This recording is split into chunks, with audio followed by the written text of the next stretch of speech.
Well, in some ways today, we are both remembering the dead loved ones in our lives and remembering that old religious notion that religion is the human response to being alive and having to die.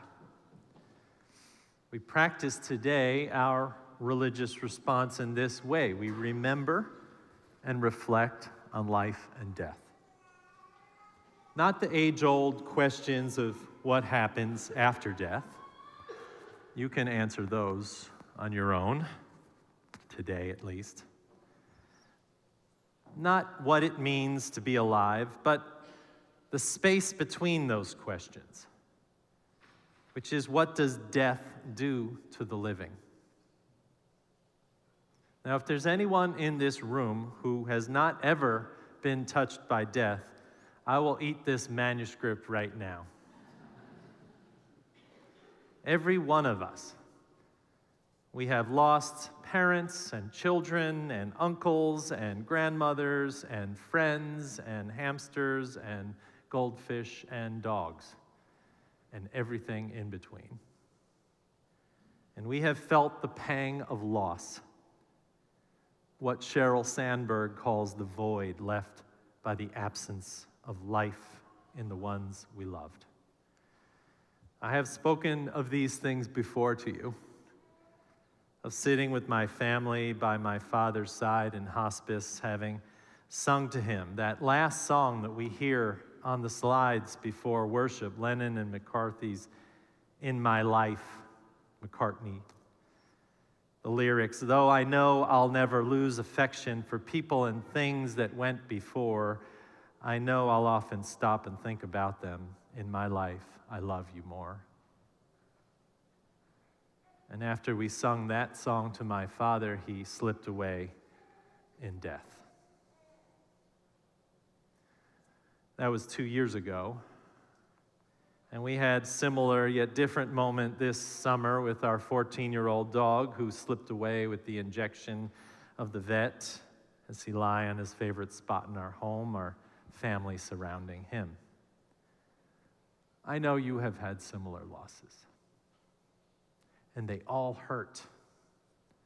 And they are all attached to the memories of the ones that we love. And they all come back when we don't expect it. I can't walk down the path that I walked my dog for 12 years every day without a visceral feeling that he is in my presence.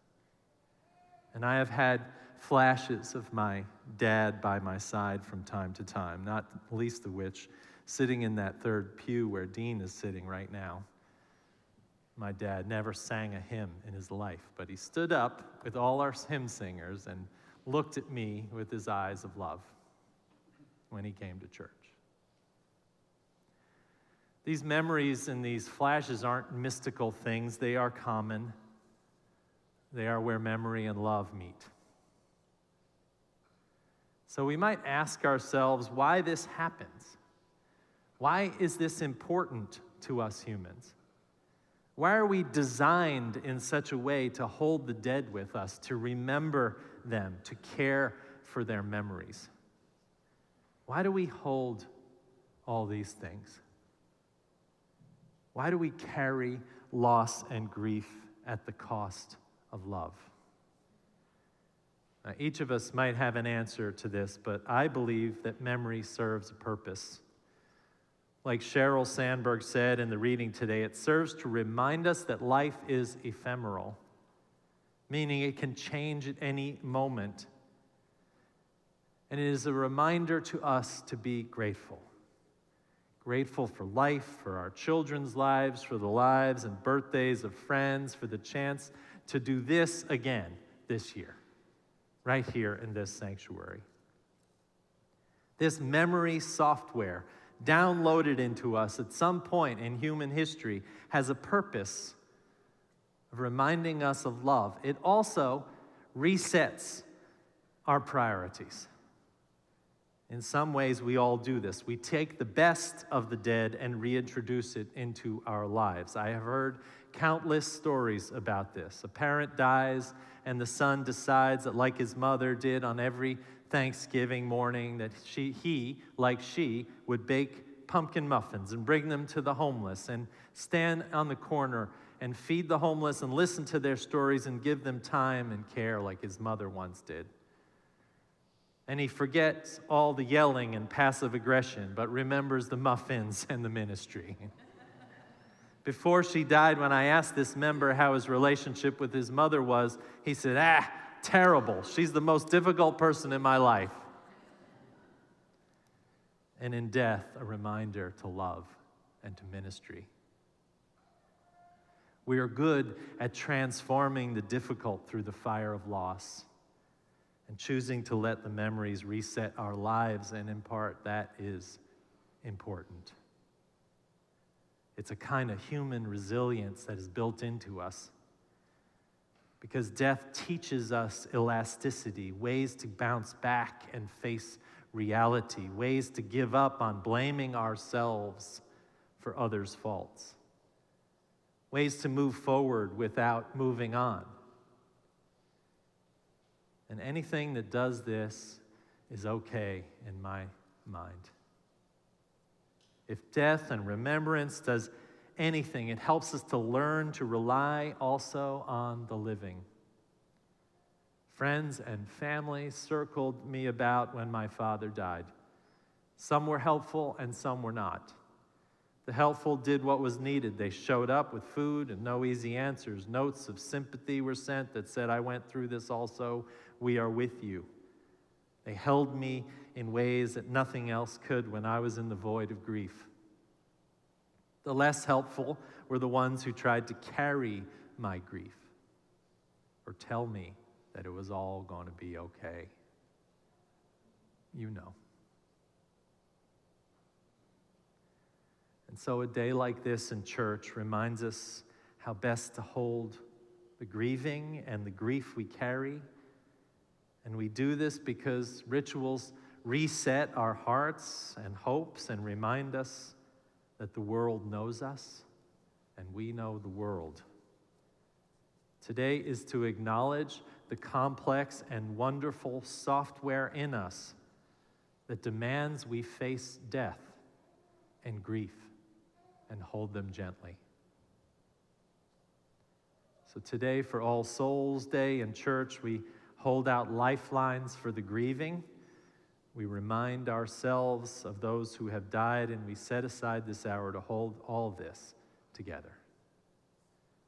The act of remembrance, of bringing our ancestors to bear, should remind us to ask what we love. Reverend Dr. Howard Thurman wrote this in his essay entitled, or his poem entitled, The Season of Remembrance. He said, again and again it comes, a season of remembrance. Forgotten treasures of dreams reclaim their place. Long lost memories come trooping back to me.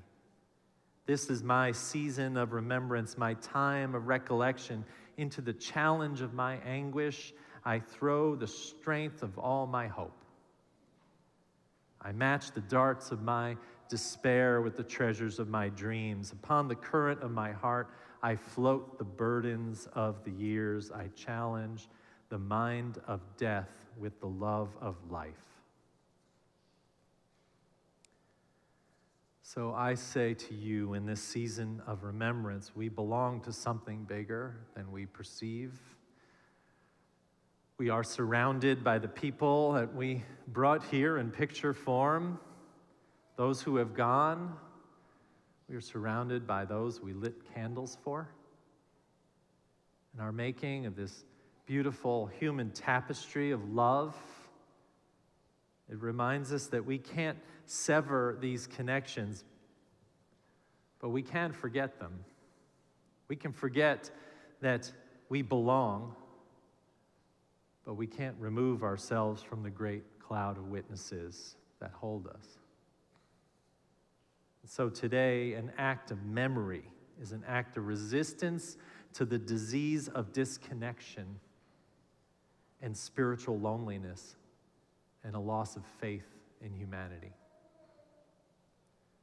Our collective joy and pain puts us in the position to be in communion with each other in communion with each other and with the dead, and see the connection come to life. Today we should be reminded that we are held in the hands of a God we wrestle against or reject, and we put ourselves in the way of eternity in our sanctuary today. My colleague, now retired UU minister Richard Gilbert, wrote, "We belong to the great community of all souls, a long procession of humanity stretching back into time beyond our comprehension, sharing life with us in this time and space. We are privileged to be part of those who have marveled at the miracle of birth, who have found meaning in the midst of life, and who stand humbly before the mystery of death. We belong to a great community of souls. It is our privilege to be part of, to stand humbly, to be counted," he says. Today we collectively mourn and we collectively rejoice in a world that includes so many lives, and ours. And so as we do each year now, we invite you to tread lightly on the human path of life and death, gain and loss, love and loneliness, despair and hope, and see each other here in this sanctuary. See here a community of all souls who stare back at us through the ages, our family and friends, companions on this journey, and we invite you to hold one another in this fragile experiment. So we are going to practice our ritual of remembrance today. Today, first, we bless those who mourn, those whose memories are fresh with the faces of the dead. So I want to invite you who are mourning a death of someone in your life who died in the last 12 months, someone in your life who has died in the last 12 months, to stand as you are able, and if not able, you reach out to someone near you to stabilize. Please rise, those of you who are in mourning in the last 12 months.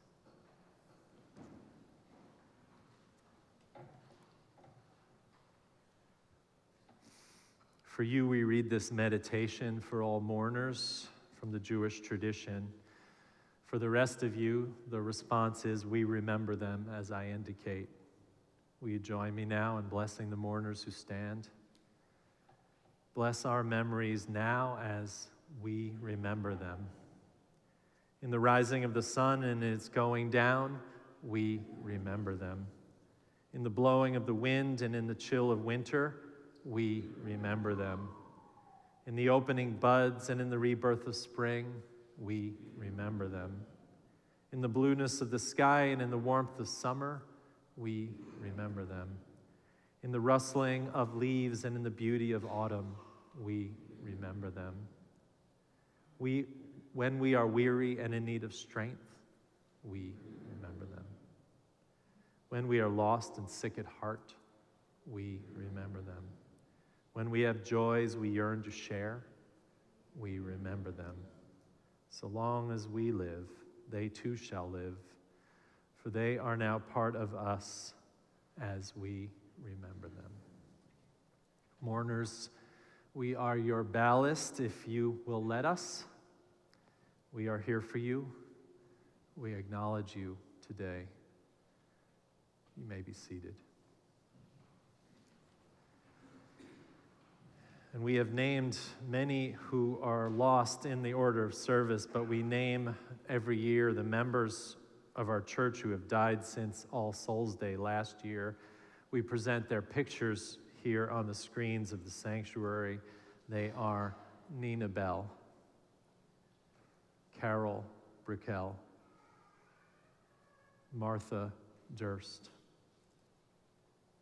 Hal Gelden, Kevin Handy, Gina Madison, Ellen Moore, Al Sanders, and Barbara Seal. I invite you all now to speak aloud the names of those who you brought a photo of or are remembering today in this sanctuary. Speak those names now loud.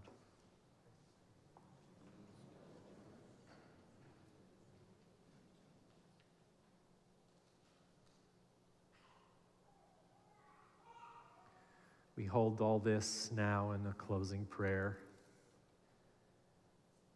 God of many names, bless all those who mourn and know loss. Bless those who know a leftover love, who may have lost trust in the world but find hope in seeds of remembrance or acts of friendship and affection. Bless those mourners who stood today in our midst in our church, those who rose with courage to honor the passing of a person in their lives. Bless those who can be held by this community. May we all find peace, and bless us who hold life dearly, know what it takes to tend what isn't ours for the having. Bless all of those of us who do not fear what we all must relinquish, but rejoice in life and its blessings. Bless the mourners, the great cloud of witnesses we remember today, and everyone here. For all the saints of our lives who came before and come to us in dreams and memory and live forevermore, we pray this prayer. May we be held today in love. Will you say with me, Amen.